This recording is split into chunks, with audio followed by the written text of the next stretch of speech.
실적 분석입니다. 자, 시장 상황 빠르게 살펴보는 시간 가져보도록 하겠습니다. 자, 어제 기준으로 나스닥 같은 경우에 1.6% 정도의 하락이 나왔어요. 자, 어느 정도 조금 상승세가 잡히는 모습인데 어제 영상을 통해서도 말씀을 드렸듯이 자, 이 정도의 갭이 뜨면서 올라갔다는 얘기는 어떻게 보면 심리적인 저항을 낮출 수가 있고 어느 정도 갭을 다시 메우고 움직이는 방향으로 움직일 가능성이 높다고 말씀을 드렸습니다. 네, 그래서 어제는 사실은 기술적으로 보더라도 어느 정도 하방이 나올 수 있는 위치였어요.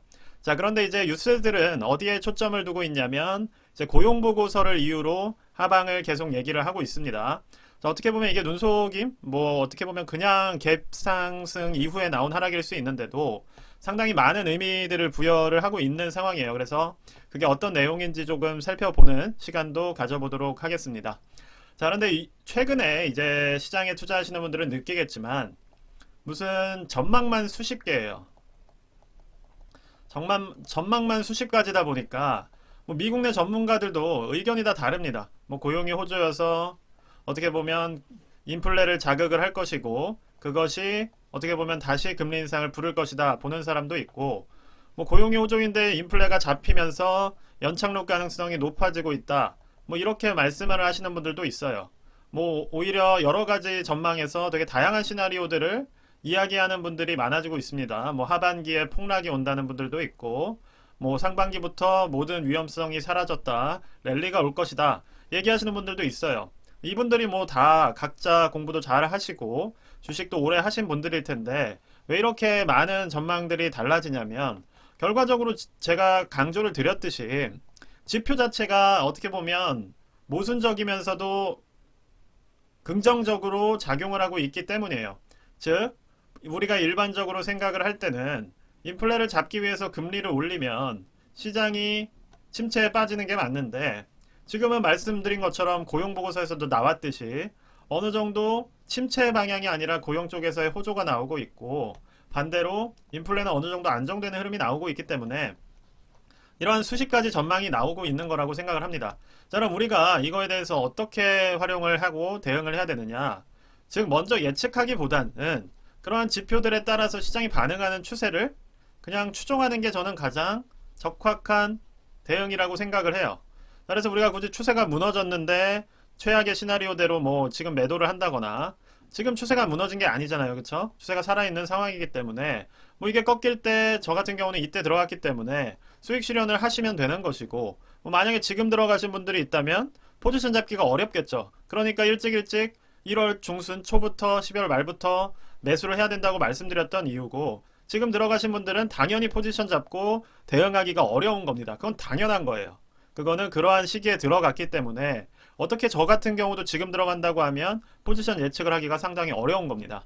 자, 그래서 우리가 좋은 타이밍에 매수를 진입하는 것이 상당히 중요하다는 말씀을 드리고 자, 그럼 지금 고용이 어떻게 나왔길래 그런가? 자, 미국 고용 보고서를 보니 자, 지난해 고용을 수정하면서 31만 경제활동 참가율이 61.4%로 상승을 했다. 이렇게 나왔어요.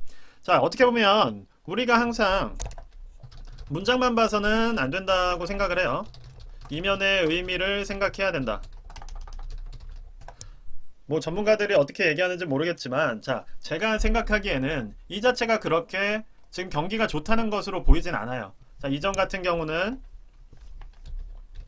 이전 코로나 이후에는 일을 안 해도 실업수당을 엄청나게 줬습니다.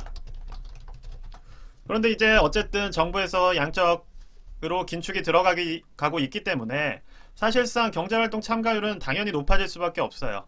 정부가 그렇게 돈을 풀다가 이제는 안 풀고 있기 때문에 당연히 일을 안 하시는 분들도 일을 해야 되는 것이고 그렇게 되면은 당연히 수십만 명의 고용이 발생할 수가 있다는 거죠. 그럼 그거를 경기의 침체의 신호로 볼 것이냐 아니면 경기 호조의 신호로 볼 것이냐는 사람마다 다를 수가 있겠죠. 자, 그런데 이제 돈을 정부가 주지 않다 보니까 구인구직에 나서는 거를 우리가 굳이 경기가 호조로 가고 있다라고 보기보다는 그냥 이 자체는 자연스러운 현상이다라고 해석할 수도 있는 거예요. 자, 그래서 해석이라는 건 누구나에 따라서 달라질 수가 있기 때문에 우리는 일단은 대응하는 데 초점을 두는 것이 맞다는 겁니다. 다른 또 내용을 보자면 자, 실업률 자체도 그렇다 보니까 3.6%에서 12월 3.5%보다 더 떨어진 3.4%를 기록했다고 나왔어요. 자, 이 말은 어떻게 해석할 수 있겠어요? 자, 실업률은 일단은 구인구직을 하는 사람 중에서 고용이 얼마나 되는지를 보여주는 지표죠. 그렇죠? 그렇기 때문에 앞서 제가 말씀드린 내용과는 또 다른 얘기겠죠. 그래서 10명이 구인구직을 하고 있는데 전에는 3.6명만 취업이 됐다가 이제는 실업이 됐다가 못 구했다는 거죠. 이제는 3.4명만 일자리를 못 구한다는 거예요. 그렇죠? 자, 그렇다면 일단은 일자리 자체가 적은 상황은 아니다. 이렇게 볼 수가 있겠죠. 이전에는 워낙 일하는 사람들이 적었고 실제로 미국에서는 구인난이 상당했기 때문에 어떻게 보면 일자리를 구하려고 이렇게 많이 늘어나는 사람들이 새로운 일자리들, 부족했던 일자리들로 흡수가 되고 있구나 라고 생각을 하면 될 것 같아요. 자, 그러면 여기서 핵심은 결국 인플레이션입니다. 자, 과연 이 사람들이 일자리를 구했다고 해서 인플레가 올라갈 것인가, 이 부분만 봐주시면 되는 거예요. 자, 이 가운데는 어떻게 보면 정부 지원금을 더 많이 받던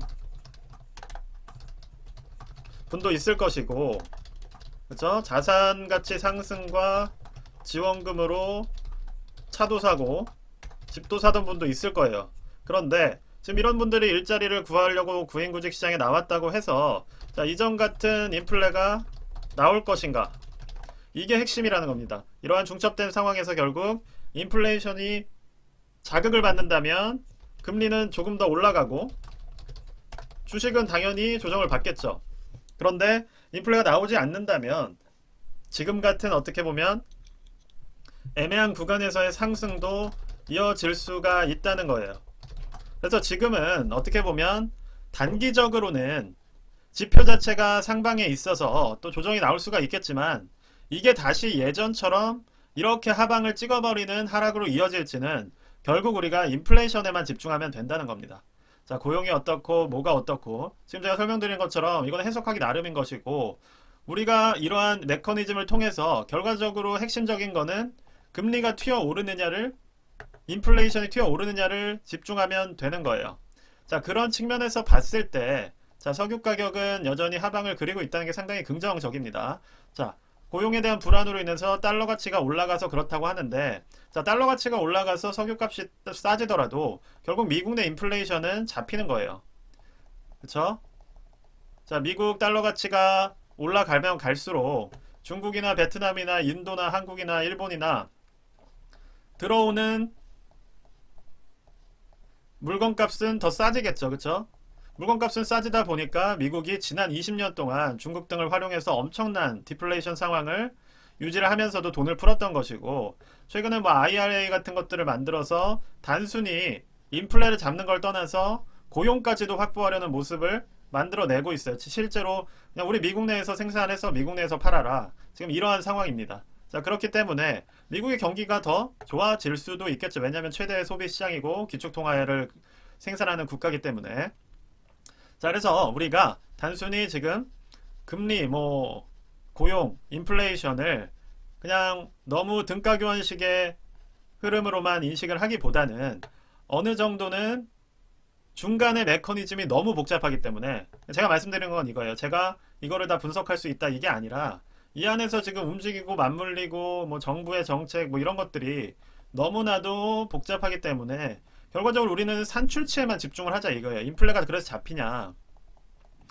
그래서 이 부분에만 우리가 집중을 한다면 결과적으로는 주식 투자를 해야 할 시기와 하지 말아야 될 시기를 잡을 수가 있을 거란 얘기입니다. 자, 그래서 지금은 석유 가격도 튀어오르고 있는 상황이 아니고 결과적으로 환율도 어느 정도 바닥을 찍었기 때문에 인플레가 막 자극받는 상황은 아닐 거예요. 그렇다면 인플레이션과 플러스 제가 가장 또 강조하는 이 채권 시장, 어제 같은 경우 시장에 이런 뭐 고용 불안이나 이런 부분들이 문제가 되면서 지금 거의 4에서 4%씩 튀어 올랐습니다. 자, 그렇다면 이 추세가 이어지는지를 봐야겠죠. 그쵸?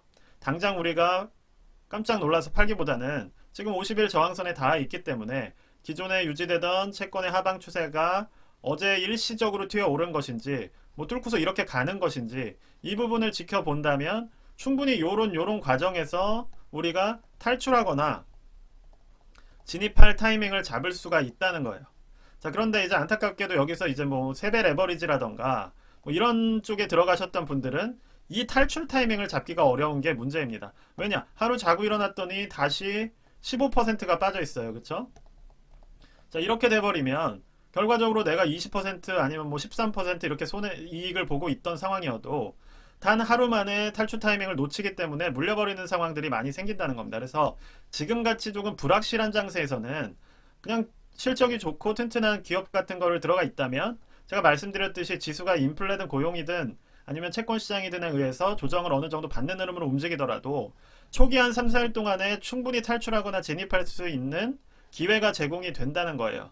자, 그래서 그런 부분들을 기다리면서 지금은 우리가 어떻게 보면 중간에 있는 수많은 뭐 제자백과 시절처럼 무슨 전망들이 뭐 한두 개가 아닙니다.